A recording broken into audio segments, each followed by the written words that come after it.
Dalam Bapa dan Putra dan Roh Kudus. Amin. Bapa di surga, banyak anak muda yang kuat, tangguh, hebat. Tapi tak jarang rapuh, mudah goyah, runtuh. Bantu kami ya Bapa, supaya kami mendoakan dan terlibat dalam pembentukan anak muda. Menjadi pribadi seperti putramu Yesus sendiri, seperti Bunda Maria dan Santo Yosef. Terpujilah namamu kini dan sepanjang segala masa. Amin. Sangat menarik dalam kitab suci disebutkan secara khusus seorang pemuda yang kaya tapi punya jiwa mencari gitu loh. Bertanya dalam dirinya. Dan pertanyaannya juga bukan pertanyaan yang gampang tentang hidup kekal. Perbuatan apa yang harus kulakukan untuk apa? Untuk mencapai kehidupan kekal. Perbuatan baik apa? Menarik sekali. Jadi apakah banyak anak muda yang berpikir begitu? Akan sangat susah di zaman sekarang ini. Karena anak muda lebih cenderung memikirkan jangka pendek, bukan jangka panjang. Memikirkan apa yang enak sekarang, apa yang menyenangkan sekarang. Tapi itulah, ya, kita belajar banyak dari contoh ini, mau menunjukkan kepada kita bahwa mari kita bergaul dengan anak muda. Anda Bapak Ibu bergaul dengan anak Anda yang masih muda, cucu Anda, coba memberikan suatu informasi, suatu pengalaman akan sesuatu yang abadi, tidak. Karena kita hidup sekali dan tak akan kembali lagi.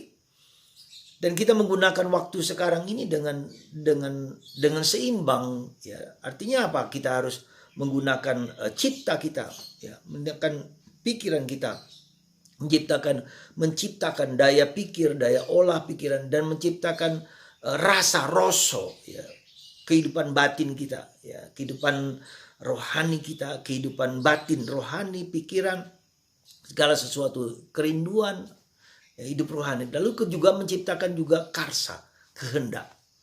Cita, rasa, dan karsa ini harus menyatu, ya, harus menyatu gitu. Banyak anak muda yang sekarang ini dengan ciptaan menciptakan sesuatu dunia maya yang luar biasa dan mengikuti pikiran itu, tapi lupa juga akan rasa, roso, dan karsa.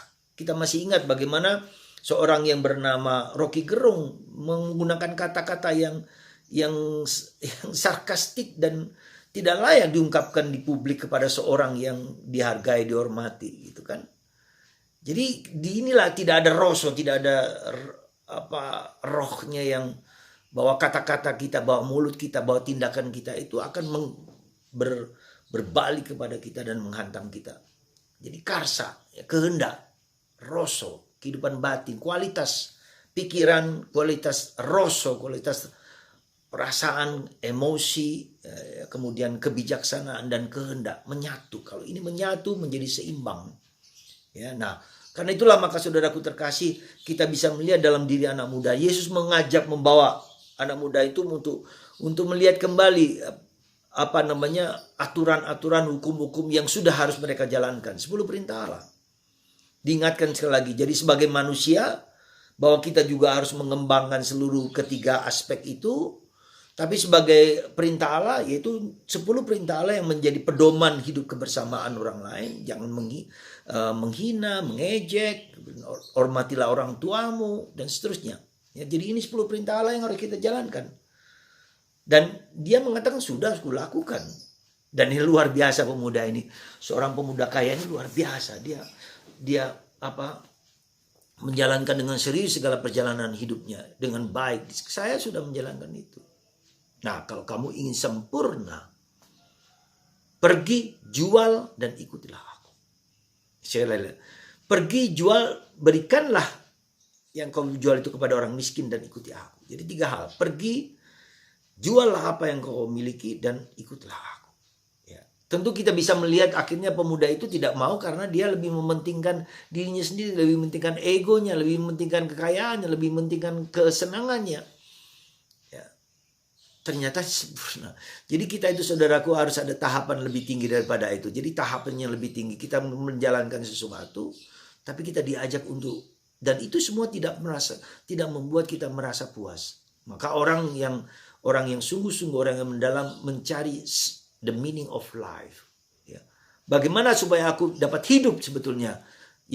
Pemuda itu untuk dapat lebih hidup. Nah, jadi untuk menjadi lebih hidup kita apa?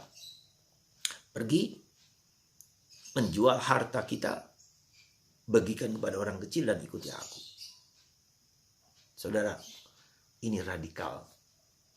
Radikal sekali. Dan itulah maka bagi anak-anak yang muda, tertantangkah Anda sebagai anak muda? Tantang mereka. Apakah segala harta milikmu, apakah impianmu, apakah kehebatanmu itu membuat kamu puas secara batinnya? Jujur saudara, kerap kali tidak mudah, kerap kali susah. Karena ketika kita mengajak mereka untuk berpikir, mereka juga berpikir sesuai dengan apa yang dalam kerangka pikiran mereka. Tapi nggak apa-apa. Kita bagikan mereka, puaskah batinmu? Jadi bukan hanya pikiran, puaskah hatimu? Bahagiakah kamu? Secara jujur. Ya, nah karena itulah maka mari kita, yang membuat kita bahagia bukan untuk diriku sendiri, tetapi untuk orang lain.